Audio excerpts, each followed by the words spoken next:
Good morning बच्चों। चलिए निकालिए क्लास 8 थर्ड हिंदी लिटरेचर। हम लोग देख रहे थे लेसन नंबर 13, जिससे पेज नंबर 105 तक हम लोग पढ़ चुके। आइए 106 निकालिए। देवता लोग कहाँ गए थे? विष्णु भगवान के पास। बोले भगवान कुछ उपाय बताइए, ये रोज रोज लड़ना झगड़ना अच्छा नहीं लगता है, और ऐसा कोई उपाय बता दिए परमानेंट ट्रीटमेंट, ये लोग सुधर जाए। आदमी के परमानेंट सुधरने का सॉल्यूशन क्या है, मैंने आपको अभी भी बताया पिछले क्लास में, कि जब तक उसे अपनी गलती का एहसास नहीं होगा, कभी सुधरने वाला नहीं, कभी नहीं सुधरेगा। जिस पल उसे गलती का एहसास हो जाएगा, वह सुधर जाएगा। तो खैर विष्णु तो विष्णु भगवान है। विष्णु जी बोले ठीक है, आप चिंता मत कीजिए, मैं ग्रह युद्ध समाप्त करने का कोई उपाय सोचता हूं।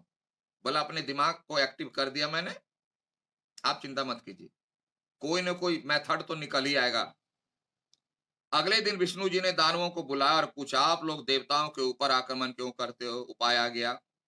बुलाया। इसी तरह देखिए विष्णु का मेथड देखिएगा, समझिएगा और अपने लाइफ में अप्लाई कीजिएगा, आपको बहुत नहीं सब फायदे मिलने वाले हैं।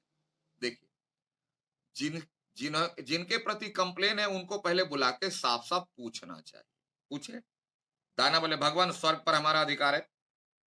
बोले इस स्वर्ग पर मेरा राइट है, हम शासन करेंगे। आई देवता लोग आप मैंने देवता लोग आकर बोलता है हम राजा हैं। अरे असली राजा तो हम लोग हैं, और ये बैठने नहीं देता है। जैसे आप लोग सीट का झगड़ा, सर ये पहले आए, बैग रखे थे, हमको बैठने नहीं देता है, ये हमारी सीट है। देवताओं का नहीं। आप देवताओं से कहिए कि वह स्वर्ग छोड़कर चले। बोला स्वर्ग छोड़ो, खाली करो। बोलिए देवताओं को स्वर्ग खाली करेगा, इस पर मेरा अधिकार है। विष्णु भगवान सुन लिए। दानवों की बात सुनकर विष्णु जी मुस्कुराने लगे। बोले देखो, स्वर्ग पर किसका अधिकार होगा इसका निर्णय एक प्रतियोगिता द्वारा किया जाए। भले कंपटीशन होगा, टेस्ट होगा ना जी, एडमिशन टेस्ट नहीं होगा कि राजा कौन बनेगा बिना टेस्ट का, बिना एग्जाम का। आपको बिना एग्जाम का नंबर मिल जाएगा, सर्टिफिकेट मिल जाएगा? नहीं ना। हर चीज का है। पैसा फेंको, तमाशा देखो। चलो कंपटीशन होगा, और इस कंपटीशन में जो पास हो जाएगा वो राजा बन जाएगा। सीधी सी बात है। दानव को समझ में बोला एकदम पक्का, बोला एकदम प्रॉमिस, बोला एकदम प्रॉमिस। देखो स्वर्ग पर किसका अधिकार होगा इसका निर्णय एक प्रतियोगिता द्वारा किया जाए, जो भी यह प्रतियोगिता जीतेगा उसी का स्वर्ग पर अधिकार होगा। बस एकदम फिक्स हो गया। माननी पड़ेगी बात। बोले एकदम मानेंगे विष्णु भगवान, आप करा ही लीजिए। क्यों? कि दानवों को अपनी ताकत पर घमंड था। ध्यान देना, दानवों को अपनी ताकत पर घमंड था कि वह अपनी ताकत से प्रतियोगिता जीत लेगा। बचपन में हम लोग पढ़े हैं, पढ़ाते हैं, आप लोग पढ़े होंगे, है ना? अकल बड़ा या भैंस। ये अक्ल दिखाई नहीं देती, यह बड़ा है कि भैंस जो दिखाई देती है एकदम मोटी ताजी। बहुत लोग बोलेंगे भैंस, तो ये दानवों लोगों की बुद्धि जो है बाहर ही देखती है, अक्ल पर ध्यान नहीं है। अब विष्णु भगवान तो जानते थे, जो अपनी ताकत पर घमंड करता है उसके पास अकल कम होती है। देवता और दानव प्रतियोगिता के लिए खुशी खुशी तैयार है। बोले एकदम विष्णु भगवान आप होस्ट कीजिए। कुछ दिन पश्चात, क्यों कुछ दिन पश्चात? कि थोड़ा दिमाग वो लोग भी अपना तैयार कर लें। विष्णु ने एक प्रतियोगिता का आयोजन किया, फिर दोनों पक्षों के प्रतिनिधियों से कहा, यानी ग्रुप लीडर जो था, दोनों को समझा दिया कि भैया देख लो, इस प्रतियोगिता की दो शर्तें हैं, दो कंडीशन है। हम लोग भी क्लास में कराते हैं, देखो ना, कुछ क्विज वगैरह, खेल वगैरह, प्रोग्राम वगैरह होता है, शर्तें रहती है। पहली शर्त, फर्स्ट कंडीशन, शर्त के अनुसार आप लोगों को बिना हाथ मोड़े ही भोजन करना होगा। ये हाथ है, इसको फोल्ड नहीं करना है, ऐसे नहीं करना है, एकदम स्ट्रेट रहेगा, और भोजन करना है। दूसरी शर्त के अनुसार भोजन का स्थान अलग अलग होगा। भोजन का प्लेस जो है अलग अलग होगा, एक जगह नहीं, एक इधर उधर। लेकिन हाथ को ऐसे रखना है, इसको ऐसे नहीं करना है, होल्ड नहीं करना है, आपको खाना है। प्रतियोगिता आरंभ हुई। स्टार्ट। 3, 2, 1 स्टार्ट। देवताओं और दानवों को भोजन करने के लिए अलग अलग स्थानों पर बैठाया गया। देवता वन साइड, दानव दूसरे टेबल पर। तो प्रतियोगिता आरंभ हुई। दोनों को अलग अलग टेबल दे दिया गया कि आप इधर, आप उधर, देवता इधर, दानव उधर।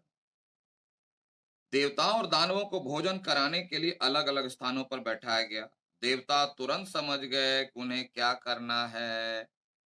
वे आमने सामने बैठ गए और एक दूसरे को भोजन खिलाने लगे। इस तरह से यहाँ देखो सीधा है। फोल्ड करेंगे तब, फोल्ड तो अपने लिए खाने के लिए, फोल्ड नहीं करना है। मैं दूसरे को खिलाया, वो मुझे खिलाया। कॉपरेशन, यानी एक दूसरे को खिलाने की भावना पहले अगर आ गई, मैंने अगर दूसरों को खिलाया तो वो खुद खिलाएगा।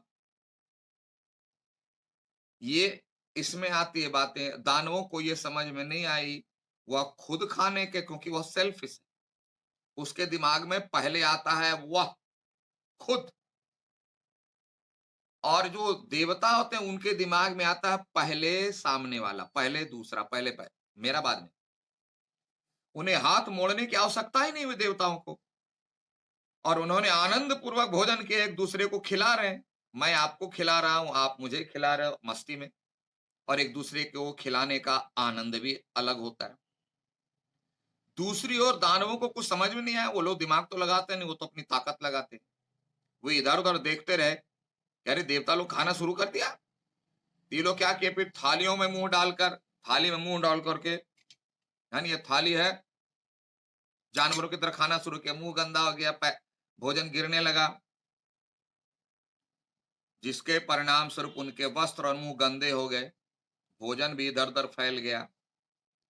अब दानवों को एहसास होने लगा कि यह तो बहुत बड़ी गलती हो गई, काम नहीं कर रहा है। दानवों को अपनी गलती समझ में आ गई थी। वे निराश हो गए और उस दिन से सदा के लिए देवताओं का स्वर्ग पर अधिकार।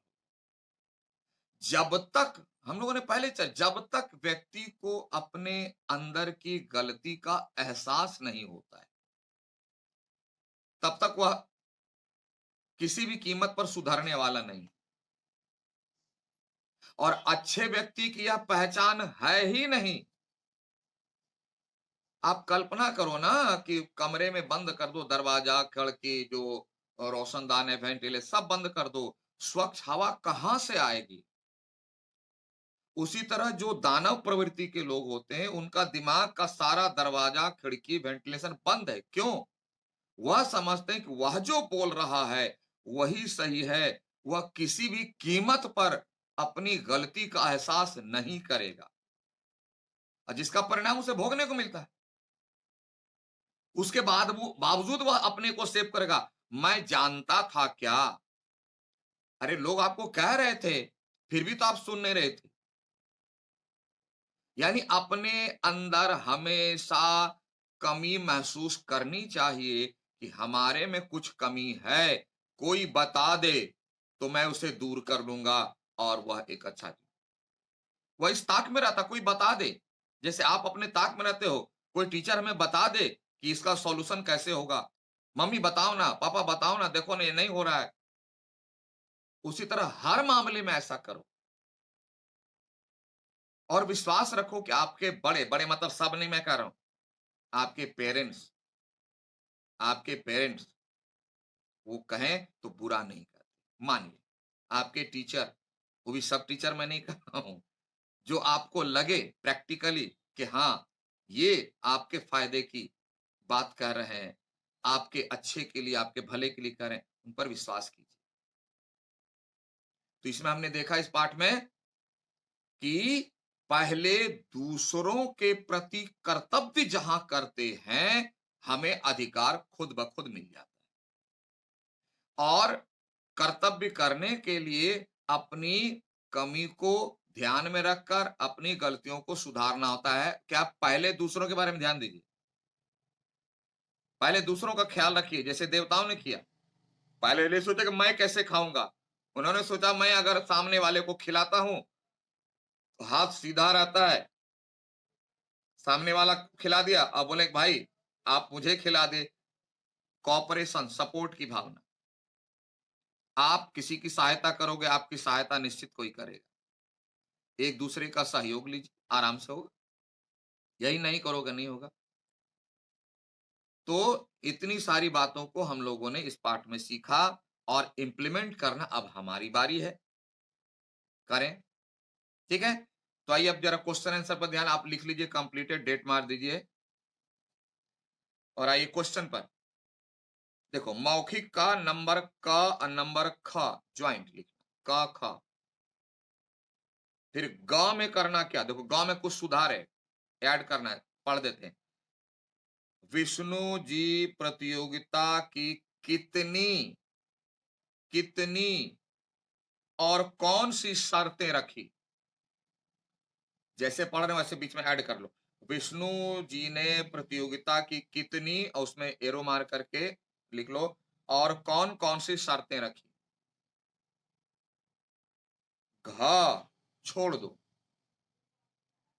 अंग, अंग में लिखो समस्या आने पर देवता क्या करते थे, क्या करते थे।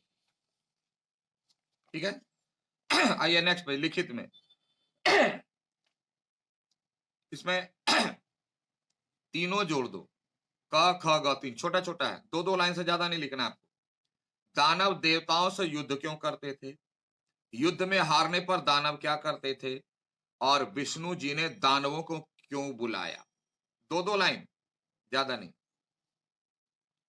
और फिर लास्ट घ और अंगा को जोड़िए, घ और अंगा को जोड़िए और अंगा में एक शब्द जोड़िए, स्वर्ग पर अधिकार हुआ तो कैसे हुआ? ठीक है, कैसे हुआ, जोड़ दिए।